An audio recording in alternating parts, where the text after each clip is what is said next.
The American criminal justice system is broken. Just look at Meek Mill and Harvey Weinstein.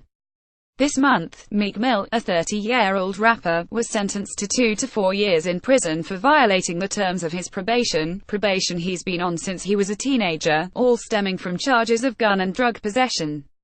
What did he do wrong? He popped a wheelie on a motorcycle. In the meantime, Harvey Weinstein, who was caught on tape confessing to UAL assault, is a free man.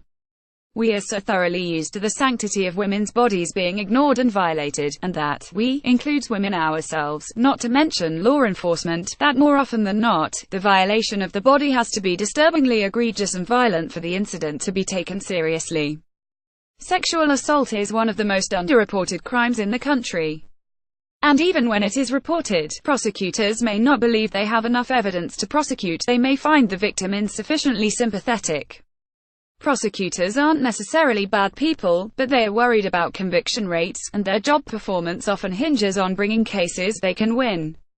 Winning means convincing a jury or a judge of wrongdoing, or getting an alleged criminal and his defense attorney to settle. Prosecution is much easier in drug charges brought against Meek Mill, and it's even easier when the criminal defendant is a young black man. Juries aren't sympathetic, and there's no he said, she said.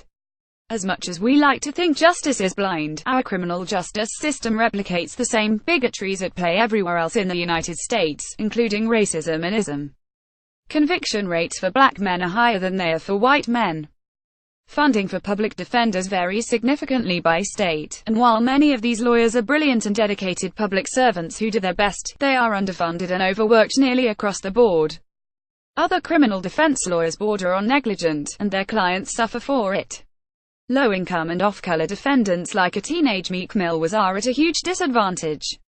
The wealthy and powerful in America, i.e., the overwhelmingly white and male, are playing a different game. They have the resources to pay teams of lawyers, not just to defend them in court but to intimidate anyone who might challenge them, which is exactly what Weinstein did to women who he thought might point the finger at him. Women conclude, often rightly, that reporting powerful men just isn't worth the blowback and the cost to their careers and reputations. The United States imprisons more people than any country in the history of the world. The prison industry is also a profitable one for many private enterprises, and politicians benefit from disenfranchised prisoners in their districts. People who can't vote and aren't represented in Congress or by state legislators, but still count in population tallies and help to secure additional resources for the communities that imprison them. The probation system is part of this broader web of injustice. Limited probation would make sense if the purpose was to help an offender rehabilitate and make sure he's staying out of legal trouble. But that's not the reality.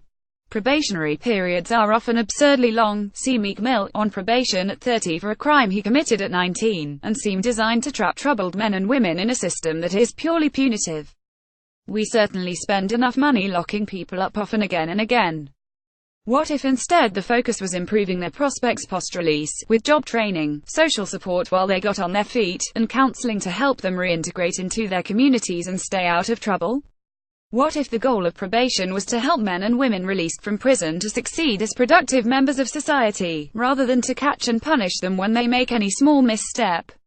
Men and women who behave violently toward others should face serious penalties. Too often, we don't see acts of UAL violence and violation as real violence. If you're not bruised up or in a body bag, it doesn't count. Most of the men who commit these acts will never spend a day in the prisons populated by young men like Meek Mill.